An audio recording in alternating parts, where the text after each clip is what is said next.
Hello gas, সবাই কেমন আছেন? মনে হয় ভালো আছে। আমি ভালো আছি আর ভালোও নেই, হালকা হালকা জ্বর। জ্বরের ভিতরে একটা আপনাদেরকে রেসিপি তৈরি করলাম। পাহাড়ি স্টাইলে মুরগি রেসিপি তৈরি করবো আজকে। দেখেন, এই মশলা ছাড়া শুধু আদা রসুন পেঁয়াজ দিয়ে আপনারা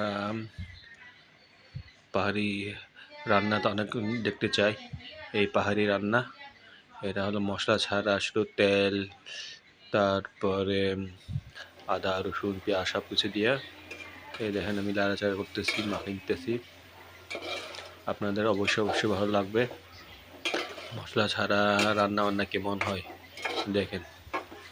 শুধু শুকনো মরিচ নাই, শুধু কাঁচামরিচ, আদা রসুন হলুদ, এই তো এগুলো দিয়া আমি আজকে মুরগিটা রান্না করতেছি। কি লেগে